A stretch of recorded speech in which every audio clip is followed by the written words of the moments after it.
Honorable Chairperson, sir, my esteemed colleagues, India and her people, I stand here today on behalf of my party, the All India Trinamool Congress, to speak in favour of a motion of no confidence brought against an elected government that enjoys a brute majority in what used to be the world's largest democracy. The American novelist Gertrude Stein famously said that if there is no question, there is then no answer. We are here to ask the questions in our Tum Abhi Chup Raho Republic, where the Honorable Prime Minister tells the Governor, Chup Raho, where we as elected MPs in this House are routinely told, Chup Raho. This motion is to break this omerta, this code of silence on Manipur, the most pressing issue of the day, where we are all supposed to Raho Chup. And now we are told that it is the BJP's master strategy that even with this motion, the Honorable Prime Minister has not come to the House day before yesterday. He has not come yesterday. He has not yet come today. वो थोड़ी ना बैठकर आपकी सुनेंगे, वो तो last दिन आएंगे और बस अब सबकी धज्जियां उड़ा के जाएंगे. Fine, we are waiting. No problem. I don't know what is more unfortunate that our Honorable Prime Minister refuses to come to this House, of which he is an elected member, to answer us on Manipur, or that he refuses to go to Manipur to reassure the vulnerable, petrified people that peace and reconciliation are his mission. Which is it, sir? This is not just a no confidence in government motion. This is a have confidence in India motion. Most no confidence motions are negative motions, moved with at least a moderate probability of bringing down the government of the day. We know that's not even a possibility. We don't have the numbers. We know that. Many of my friends on the Treasury benches, allies, the BJD, the YSR, have mocked us, saying, you know, you can't bring down the government. It is doomed to fail. But we as India are perhaps the first bloc that has been forced to move a motion not to bring down anything, but to resurrect something, to resurrect India's founding principles of equality and secularism, which this government has buried 6 feet under, to resurrect the right to express ourselves in a democratic framework, which you label as high treason, to resurrect the right of a non-homogeneous, diverse people to exist within a union of state, which your government insists on dividing into us and them. Make no mistake, ladies and gentlemen, this motion is not meant to succeed in this House, but the larger motion, the have confidence in India motion must succeed. Please. Will, when the people of India have their say soon, and it's for this reason I stand before you today. The Manipur issue is mired in silence and in the government's whataboutery and false equivalences. I will point these out as best as I can. The Treasury benches have made vitriolic comments on why only Manipur. What about the instances of rape and murder in Rajasthan, in Chhattisgarh, in West Bengal? We in turn have felt compelled to ask, what about the violence in Haryana? I want to tell this House that Manipur is different, and I will tell you why. The issue in Manipur is of a hate crime against a particular community, where it is understood that police personnel of one community, possibly the same community as the Chief Minister, handed over women of another community to be raped and pillaged by a mob and made every attempt to prevent those women from seeking justice. The issue is that 2 communities today in Manipur have been pitted against each other in an atmosphere of civil war, of ethnic violence that has rarely been seen in India in the past few decades. 6,500 FIRs in 3 months. Which state has seen this? 4,000 houses, 4,000 houses destroyed in 3 months. Which state has seen this?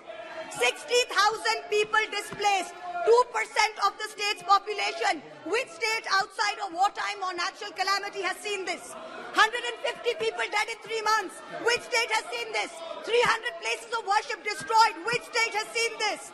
An armed standoff between the Manipur State Police and the Assam Rifles captured on video. One controlled by the Minister of Home Affairs, other controlled by the State Police. Which state has seen this? 5,000 firearms and 6 lakh bullets looted from police stations by mobs.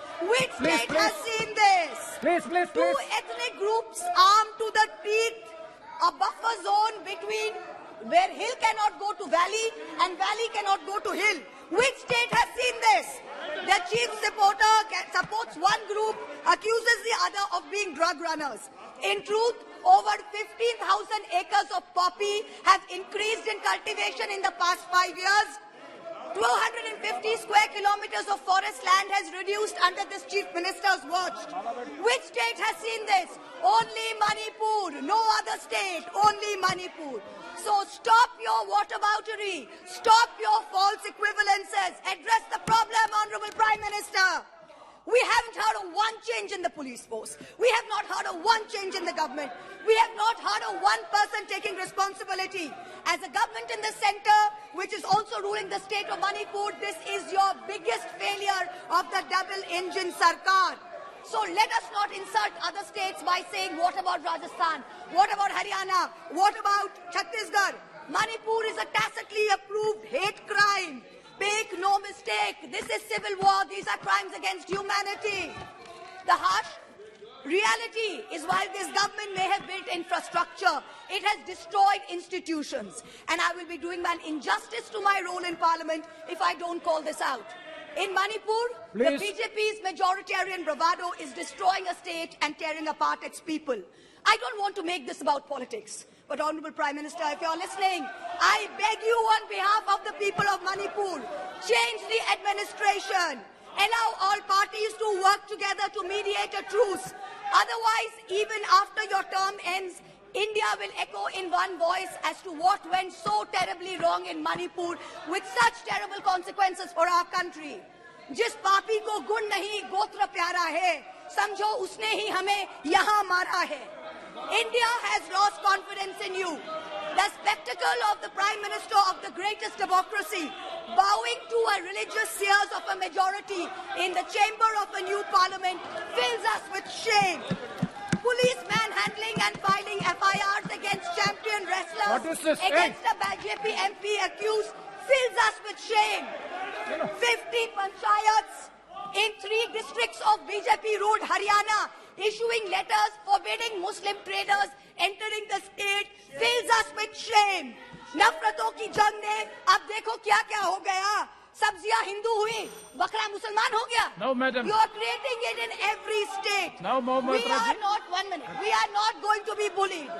One crony capitalist is not going to make a monkey out of India's regulators and equity markets while we watch. Mamta Di is not scared. Mr. Stalin is not scared. Akhilesh Ji is not scared. Rahul Gandhi is not scared. A 37% vote share party can only prevail if the rest of us 63% are shared, yes. And we are not. This time we will take you on and we will win. Thank you. I hear the illustrious BJP members of the House. Thank you, ma'am. Last para, ma'am. Sir, last para, sir. I hear the BJP members praising their own, and I quote from the Gita, you have the right to labor only and not to the fruits of labor. Everyone asks, if not Modi ji, then who? This inaction on Manipur, Honorable Prime Minister, where you had absolute power to intervene but did not, is a cornerstone after which India will say anyone but Modi. Thank you very much. Thank you, ma'am.